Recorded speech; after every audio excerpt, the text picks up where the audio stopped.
The galaxy believed they were offering us salvation, a seat among the stars, a promise of peace, wisdom, and unity. But they didn't understand what they were inviting. Humanity had survived the dark, not by joining others, but by enduring alone. And when they saw what we truly were, the Alliance began to tremble.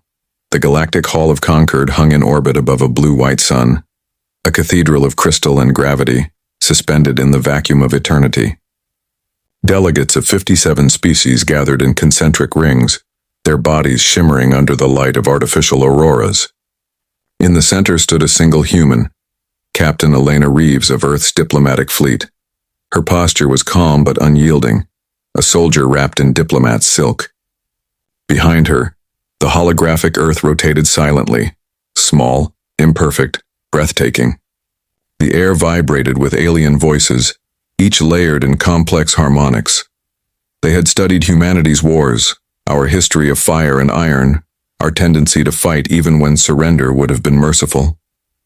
They thought they understood us. They thought they could tame us through ceremony and promise.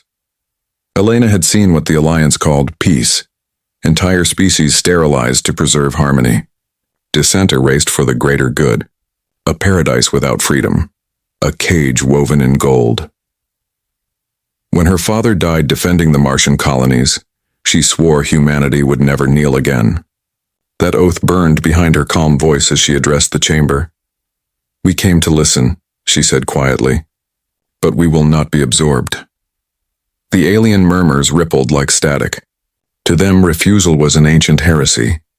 They had no idea what was coming. The Counselor of Varn, a serpentine being woven from light and muscle, slithered forward, its many eyes reflecting Elena's face.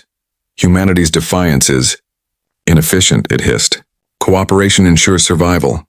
Your species resists evolution itself." Elena said nothing. Silence was sharper than any argument. The chamber dimmed. Holograms projected the archives of Earth. Wars, famines, revolutions. Humanity's sins displayed before the galaxy.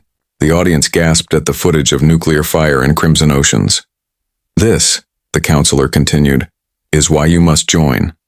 Alone, you are chaos. United, you may find order." Elena's hand tightened behind her back.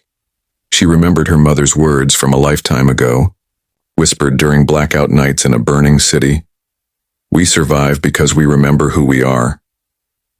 The Alliance thought they were rescuing us from ourselves. But they were wrong. They didn't know what kind of creature claws its way out of extinction, what kind of species builds from rubble and refuses to die. When the chamber lights flared back, the hologram changed. A young soldier stood in rain, bleeding but unbroken. The image froze. "This is you," said the counselor. "You kill even when peace is offered." Elena stepped forward. "You misunderstand," she replied. "That's not violence. That's memory." Whispers spread, disbelief, disapproval, even fear. Suddenly a tremor shook the platform. The crystal walls flickered. An unauthorized transmission was breaching the hall's security grid. It came from Earth's orbit, an automated beacon that had followed the diplomatic envoy. The feed opened. A colossal human ship hovered outside the hall, its hull scarred but glowing with the white fire of engines meant for war. A warning, not an attack. Elena met the counselor's gaze. "We didn't come here to conquer," she said softly. "We came to see if anyone else remembered how to stand alone." The hall fell into absolute silence. For the first time, the Alliance realized humanity's presence was not submission, it was judgment. The council erupted. Voices clashed like thunder, translated fragments echoing across the chamber. "Arrogance. Threat. Contain them." Security drones descended from the ceiling, silver spheres armed with energy lances. Elena didn't move. The human ship outside rotated, weapons dormant but visible. Its silhouette filled the viewing dome like a ghost from humanity's ancient nightmares. The Counselor of Varn struck the podium. "You come bearing war machines and defiance. You threaten the peace of 1,000 worlds." Elena's eyes flared under the aurora light. "Peace without choice isn't peace," she said. "It's extinction in slow motion." The drone circled closer, humming with contained power. Elena stood still, hands open, heartbeat steady. She could feel every gaze in the hall fixed upon her. Every species watching, measuring the animal from the forgotten planet. Then one drone fired. A warning bolt seared past her shoulder, burning the air. The crowd gasped. Elena didn't flinch. Her primal side rose, older than civilization, older than reason. She took one step forward, lifted her chin and let out a sound that no translator could interpret. A snarl. Raw, human, defiant. The sound of every ancestor who had ever stood against the dark. The drones hesitated. Algorithms faltered. Across the chamber, instinct whispered to even the predators. Predator recognizes predator. Elena's voice followed, low and sharp. You call us dangerous because you see yourselves reflected in us. The ship outside powered down its reactors, plunging the room into eerie silence. Blue emergency light shimmered through crystal dust. The counselor's many eyes blinked in unison. Confusion, respect, fear. Human, it said slowly. You would choose isolation over eternity? Elena smiled faintly.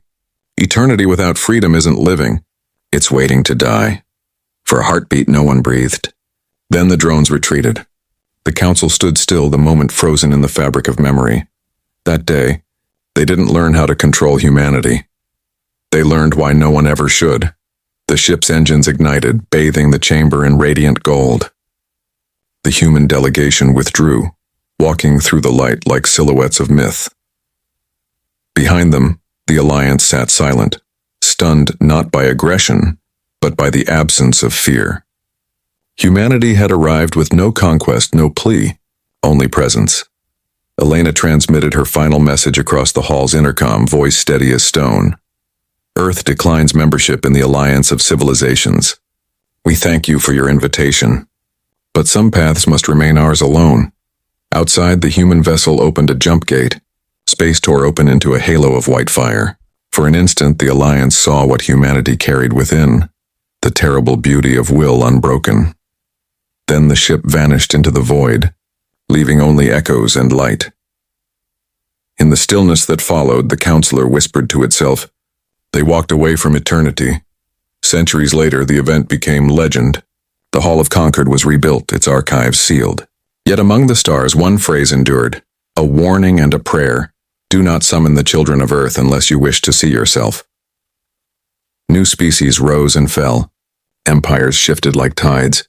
But whenever explorers found the remnants of humanity's path, a beacon on a dead moon, a station orbiting a black hole, they found the same inscription etched in metal and fire. We choose our own storms. In their silence, the Alliance finally understood.